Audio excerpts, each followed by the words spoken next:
ನಮಸ್ಕಾರ. ನಮ್ಮ ಇಂದಿನ ವಿಷಯ ಸರಸ್ವತಿ ಪೆಣ್ಣ ರೂಪಮಂ ಧರಿಸಿ ನಿಂತುದಲ್ತು. ಸರಸ್ವತಿ ಅಂದ ತಕ್ಷಣ ನಮಗೆ ಯಾ ಕುಂದೇಂದು ತುಷಾರ ಹಾರದವಳ, ಯಾ ಶುಭ್ರ ವಸ್ತ್ರಾನ್ವಿತ, ಯಾ ವೀಣಾ ವರದಂಡ ಮಂಡಿತಕರ, ಯಾ ಶ್ವೇತ ಪದ್ಮಾಸನ ಅಂತಕ್ಕಂಥ ಸಂಸ್ಕೃತ ಶ್ಲೋಕ ನೆನಪಿ ಬರುತ್ತೆ. ಪೂರ್ಣಚಂದ್ರನ ಹಿಮ ಬಿಳಿ ಬಟ್ಟೆಯ ವೀಣೆ ಹಿಡಿದ, ಬಿಳಿ ಕಮಲದ ಮೇಲಿರುವ ವೀಣೆ ಹಿಡಿದ ವಿದ್ಯಾದೇವತೆ ಸರಸ್ವತಿ ನಮ್ಮ ಕಣ್ಣು ಮುಂದೆ ಬರ್ತವೆ. ಇದಕ್ಕಿಂತ ಬೇರೆ ಬಗೆಯಲ್ಲಿ ನಾವು ಸರಸ್ವತಿಯನ್ನು ಕಲ್ಪಿಸಿಕೊಳ್ಳೋದಕ್ಕೆ ಸಾಧ್ಯ ಇಲ್ಲ ಅಂತ ಅನಿಸುತ್ತೆ. ನಮ್ಮ ಇಂತಹ ಸರಸ್ವತಿಯ ಕಲ್ಪನೆಗೆ ಕನ್ನಡದ ಆದಿಕವಿ ಪಂಪ ತನ್ನ ಆದಿಪುರಾಣದ ಪ್ರಥಮ ಆಶ್ವಾಸಂನ 9ನೇ ವಚನದಲ್ಲಿ ಭಂಗ ತರ್ತಾನೆ. ಆತ ಆದಿಪುರಾಣದಲ್ಲಿ ಪರಮಜನೇಂದ್ರವಾಣಿಯೇ ಸರಸ್ವತಿ ಬೇರದು ಪೆಣ್ಣ ರೂಪಮಂ ಧರಿಸಿ ನಿಂತದಲ್ತು, ಅದುವೇ ಭಾವಿಸಿ ಓದುವ ಕೇಳುವ ಪೂಜಿಪ ಆಧರಿಸುವ ಭವ್ಯ ಕೋಟಿಗೆ ನಿರಂತರ ಸೌಖ್ಯವನ್ನು ಈವುದು ಆನದನ್ ಕರೆದೆಪ್ಪೆನ ಸರಸ್ವತಿಯೇ ಮಳಕೆಮ್ಮಂ ನಮಗಿಲ್ಲಿಯೇ ವಾಗ್ವಿಳಾಸಂ ಅಂತ ಕೇಳ್ಕೊಳ್ತಾನೆ. ಪಂಪನ ದೃಷ್ಟಿನಲ್ಲಿ ಸರಸ್ವತಿ ಹೆಣ್ಣು ರೂಪದಲ್ಲಿರ್ತಕ್ಕಂಥ ಒಬ್ಬ ದೇವತೆ ಅಲ್ಲ, ಅದು ಪರಮಜಿನೇಂದ್ರವಾಣಿ. ಭಾವಿಸುವ ಅಂದ್ರೆ ಕಲ್ಪಿಸ್ಕೊಳ್ತಕ್ಕಂಥ, ಬರೆಯುವ ಓದುವ ಕೇಳುವ ಆಧರಿಸಿ ಪೂಜೆ ಮಾಡ್ತಕ್ಕಂಥವ್ರಿಗೆ ಸದಾ ಹಿತವನ್ನು ಉಂಟು ಮಾಡುವ ಶಕ್ತಿ. ಅಂತಹ ಸರಸ್ವತಿಯೇ ಬಾಯಿಲ್ಲಿ ನನಗೆ ಮಾತಿನ ವೈಭವವನ್ನು ನೀಡುವಂತ ಪಂಪ ಬೇಡ್ತಾನೆ. ಪಂಪ ಏಕೆ ಹೀಗೆ ಸರಸ್ವತಿಯನ್ನ ಹೆಣ್ಣು ವಿದ್ಯಾ ದೇವತೆಗಿಂತ ಬೇರೆಯಾಗಿ ಕಾಣ್ತಾನೆ ಅನ್ನೋದನ್ನ ತಿಳಿಯಬೇಕು ಅಂತ ಹೇಳಿದ್ರೆ ನಾವು ಸರಸ್ವತಿಯ ಕಲ್ಪನೆಯ ಉಗಮ ಮತ್ತು ಅದು ವೈದಿಕ ಮತ್ತು ಜೈನ ಪರಂಪರೆಗಳಲ್ಲಿ ಹೇಗೆ ಭಿನ್ನ ಆಗಿದೆ ಅನ್ನೋದನ್ನ ತಿಳಿಬೇಕಾಗುತ್ತೆ. ಈಗ ನಮ್ಗಿರ್ತಕ್ಕಂಥ ಸರಸ್ವತಿಯ ಕಲ್ಪನೆ ಪ್ರಾಚೀನ ವೈದಿಕ ಕಾಲಕ್ಕೆ ಸೇರಿದಂತೂ ಅಲ್ಲ. ವೈದಿಕರು ಅಮೂರ್ತವಾದಂತಹ ಭಾವನೆಗಳನ್ನ ದೈವಿ ಶಕ್ತಿಗಳಾಗಿ ಕಾಣ್ತಾ ಇದ್ರು. ಅದರಲ್ಲಿ ಮಾತು ಅಂದ್ರೆ ವಾಕು ಕೂಡ ಒಂದಾಗಿತ್ತು. ಋಗ್ವೇದದಲ್ಲಿ ಕಾಣಬರ್ತಕ್ಕಂಥ ಒಟ್ಟು 645 ವಿವಿಧ ದೇವತೆಗಳಲ್ಲಿ ಕೇವಲ 5ರಿಂದ 6 ಮಾತ್ರ ಹೆಣ್ಣು ದೇವತೆಗಳು ನಮಗೆ ಕಾಣಸಿಗ್ತಾರೆ.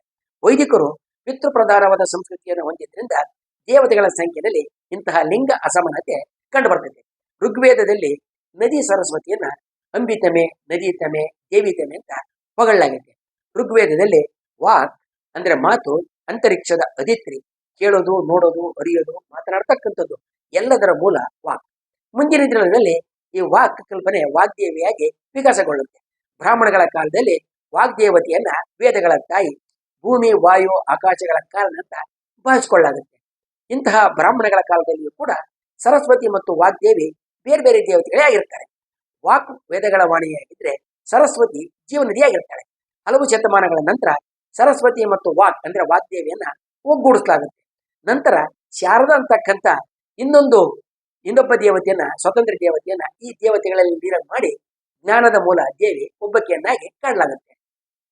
ಪೌರಾಣಿಕ ಕಾಲದಲ್ಲಿ ಹೊಸ ಹಿತ್ತಿಗಳು ಹುಟ್ಟುತ್ತವೆ. ಸರಸ್ವತಿಯನ್ನ ಬ್ರಹ್ಮನ ಮಗಳು ಮತ್ತು ರಾಣಿಯಾಗಿ ಕಾಣಲಾಗುತ್ತೆ. ಈಕೆಯ ಕೈಯಲ್ಲಿ ವೀಣೆ ಮತ್ತು ಪುಸ್ತಕಗಳು ಬರ್ತವೆ. ಆದ್ರಿಂದ ಈಗ ಪೂಜಿಸಲಾಗಿರ್ತಕ್ಕಂಥ ವಿದ್ಯಾ ವಿಚಾರದೆ ವಾಗ್ದೇವಿ ಸರಸ್ವತಿ ಅವತರಿಸ್ತಾಳೆ. ಜೈನರ ಪ್ರಶ್ನೆ ವ್ಯಾಕರಣದಲ್ಲಿ ಹಾಗೇನೆ ಭಗವತಿ ಸೂತ್ರಗಳು ಸೇರಿದಂತೆ ಹಲವು ಜೈನ ತತ್ವ ಗ್ರಂಥಗಳಲ್ಲಿ ಶ್ರುತ ದೇವತೆಯ ಕಲ್ಪನೆ ಇದೆ. ಜೈನರು ಶ್ರುತ ದೇವತೆಯನ್ನ ಜಿನವಾಣಿ ಅಂತ ಭಾವಿಸ್ತಾರೆ. ಸರಸ್ ಅನ್ನೋದಕ್ಕೆ ಕೊಳ, ಕಮಲ ಅಂತಕ್ಕಂಥ ಅರ್ಥಗಳಿದ್ದಾವೆ. ಸಾಯ್ ಅಂದ್ರೆ ನೆನಪು ಅಂತಕ್ಕಂಥ ಅರ್ಥ ಕೂಡ ಇದೆ. ಜೈನರ ಸರಸ್ ಮತ್ತು ಸಾಯ್ ಅಂತಕ್ಕಂಥವು ನೆನಪಿನ ಸಾಗರವನ್ನ ಸೂಚಿಸ್ತವೆ. ಸಾಮಾನ್ಯ 7ನೇ ಶತಮಾನದ ವೇಳೆಗೆ ಶ್ರುತ ದೇವತೆ ನವಿಲು ವಾಹನಿಯಾಗಿ ಬದಲಾಗ್ತಾಳೆ. ಇದು ವೈದಿಕ ಸರಸ್ವತಿಯ ಹೆಸರಿನ ಸಾಮ್ಯ ಹೊಂದಿರೋದ್ರಿಂದ ಮುಂದಿನ ದಿನಗಳಲ್ಲಿ ಗೊಂದಲ ಕೂಡ ಉಂಟು ಮಾಡುತ್ತೆ. ಶ್ರುತ ಅಂದ್ರೆ ಕೇಳ್ತಕ್ಕಂಥದ್ದು, ತೀರ್ಥಂಕರರ ಮತ್ತು ಜನರ ವಾಣಿಯನ್ನ ಕೇಳ್ತಕ್ಕಂಥದ್ದು. ಇದು ಅಜ್ಞಾನದ ನಾಶ, ಕೇವಲ ಜ್ಞಾನ ಗಳಿಸೋದಕ್ಕೆ ದಾರಿಯನ್ನು ತೋರುತ್ತೆ ಅಂತ ಜೈನರಲ್ಲಿ ನಂಬಿಕೆ ಇದೆ. ಆದ್ರಿಂದಲೇ ಶ್ರುತ ದೇವತೆ ಅಜ್ಞಾನ ಕಲಿತಕ್ಕಂಥ ಮಾತು ಮತ್ತು ಅರಿವು. ಜೈನ ದಿಗಂಬರರ ಪ್ರಕಾರ ಷಟ್ಖಂಡಾಗಮ ಮತ್ತೆ ಅದರ ಮೇಲಿನ ಧವಳ ಟೀಕೆ ಪೂರ್ಣಗೊಂಡಂತಹ ದಿನವೇ ಶ್ರುತ ಪಂಚಮಿ. ಅದು ಶ್ವೇತಾಂಬರರಿಗೆ ಜ್ಞಾನ ಪಂಚಮಿ. ಜೈನ ದೇವಾಲಯಗಳಲ್ಲಿ ಶ್ರುತ ದೇವತೆಯ ಮೂರ್ತಿ ಇರ್ತಕ್ಕಂಥದ್ದು ಕಡ್ಡಾಯ. ಇದು ವೈದಿಕ ದೇವಾಲಯಗಳಲ್ಲಿ ಇಲ್ಲ. ಜೈನ ಪುರಾಣಗಳ ಪ್ರಕಾರ ಹಿಮಾಲಯದ ಸರಸ್ಸುಗಳಲ್ಲಿ 24 ಶಾಸನ ಅಂದ್ರೆ ಶಿಕ್ಷಣ ಮತ್ತು ವಿದ್ಯೆಯ ದೇವತೆಗಳಿದ್ದಾರೆ. ಇವರಲ್ಲಿ 16 ವಿದ್ಯಾ ದೇವತೆಗಳು. ಇಲ್ಲಿರುವ ಸರಸ್ಸುಗಳು ನೆನಪಿನ ಪ್ರತೀಕಗಳು. ವೈದಿಕ ಸರಸ್ವತಿ ಮತ್ತೆ ಜೈನ ಸರಸ್ವತಿ 2 ವಿಭಿನ್ನ ನೆಲೆಯ ಪರಿಕಲ್ಪನೆಗಳು. ಆದ್ರಿಂದಲೇ ಜೈನರು ವೈದಿಕ ಸರಸ್ವತಿಯನ್ನ ತಮ್ಮ ದೇವತೆಯನ್ನಾಗಿ ಮಾಡಿಕೊಂಡಿರೋದಕ್ಕೆ ಯಾವುದೇ ಆಧಾರಗಳಿಲ್ಲ ಅಂತ ಜೈನ ವಿದ್ವಾಂಸರು ವಾದ ಮಾಡ್ತಾರೆ. ಇದರ ಬದಲು ಜೈನರ ಪ್ರಭಾವದಿಂದ ಈಗಿರ್ತಕ್ಕಂಥ ಜನಪ್ರಿಯ ದೇವತೆ ಸರಸ್ವತಿಯ ಕಲ್ಪನೆ ಮೂಡಿತು ಅಂತ ಹೇಳ್ತಾರೆ. ವೈದಿಕ ಸರಸ್ವತಿ ವೀಣಾಧಾರಿಯಾಗಿ ಕಾಣಿಸಿಕೊಂಡಿದ್ದಂಥದ್ದು ಮಧ್ಯಕಾಲದಲ್ಲಿ ಮತ್ತೆ 8 ಮತ್ತು 10ನೇ ಶತಮಾನಗಳ ಅವಧಿಯಲ್ಲಿ ಮಾತ್ರ.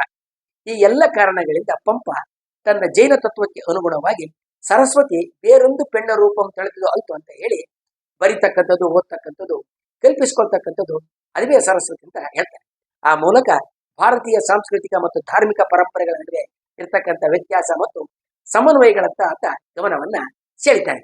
ಮುಂದಿನ ವಿಡಿಯೋದಲ್ಲಿ ನಾವು ಸರಸ್ವತಿಯ ಶಿಲ್ಪಗಳನ್ನ ಕುರಿತಾಗಿ ಹಲವಾರು ಆಸಕ್ತಿಕರ ಸಂಗತಿಗಳನ್ನು ತಿಳಿಯೋಣ. ವಂದನೆಗಳೊಂದಿಗೆ.